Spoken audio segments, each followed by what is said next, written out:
पंजाब तमिलनाडु में बीजेपी तो एमपी और दिल्ली में कांग्रेस का नहीं खुला खाता। देखिए उन राज्यों की लिस्ट जहां दोनों रहे जीरो। लगातार विस्तार कर रही भाजपा इस बार 9 राज्यों में खाता खोलने से चूक गई, जबकि माहौल के बावजूद कांग्रेस 12 राज्यों में एक भी सीट हासिल नहीं कर पाई।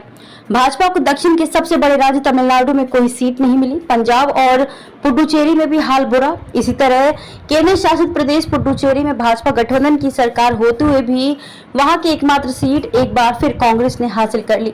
पंजाब में भी चुनाव नतीजे भाजपा के लिए अच्छे नहीं रहे, जहां पार्टी को एक भी सीट नहीं मिली। मेघालय, मणिपुर, नागालैंड और सिक्किम में भी भाजपा का खाता शून्य ही रहा, जबकि केंद्र शासित प्रदेश चंडीगढ़ की एकमात्र सीट भी भाजपा ने एक दशक बाद खो दी। कांग्रेस को 12 राज्यों में एक भी सीट नहीं। दूसरी ओर कांग्रेस का शून्य का खाता हालांकि 12 राज्यों में ही है, लेकिन ये ज्यादा बड़ा है क्योंकि ये वे राज्य हैं जहां कांग्रेस या तो सत्ता में है या फिर रह चुकी है।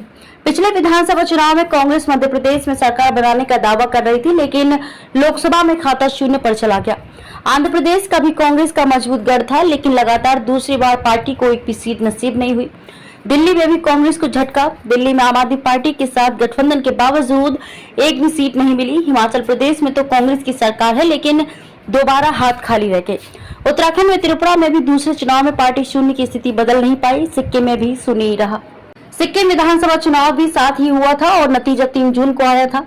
विधानसभा में कांग्रेस के 12 उम्मीदवारों को नोटा से भी कम वोट मिले। भाजपा की हालत कांग्रेस से थोड़ी अच्छी थी, लेकिन कुल 31 उम्मीदवारों को सम्मिलित रूप से जितने वोट मिले थे उससे ज्यादा वोट मुख्यमंत्री प्रेम सिंह तमांग को मिले थे।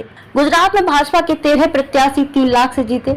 गुजरात में भाजपा के 13 उम्मीदवारों ने 3 लाख मतों के अंतर से चुनाव जीता, जबकि गांधीनगर और नवसारी में भाजपा प्रत्याशियों ने 7-7 लाख मतों के अंतर से चुनाव जीता। भाजपा ने नवसारी सीट पर 7 लाख से अधिक मतों के अंतर से चुनाव जीता। गांधीनगर में अमित शाह दूसरी बार मैदान में थे, जबकि नवसारी सीट पर प्रदेश भाजपा अध्यक्ष CR पाटिल चौथी बार चुनाव लड़ रहे थे। पाटिल ने गुजरात में सबसे अधिक रिकॉर्ड 7,73,000 मतों से जीत दर्ज की।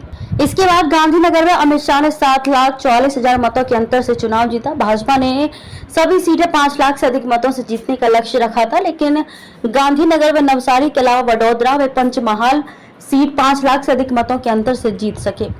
2 में 4 लाख से जीत। वडोदरा में भाजपा के हेमांग जोशी व पंचमहल से राजपाल सिंह यादव मैदान में थे। राजकोट से परसोत्तम रूपाला तथा पोरबंदर से मनसुख मांडविया मैदान में थे। दोनों ने क्रमशः 4,84,000 तथा 3,80,000 मतों के अंतर से चुनाव जीता।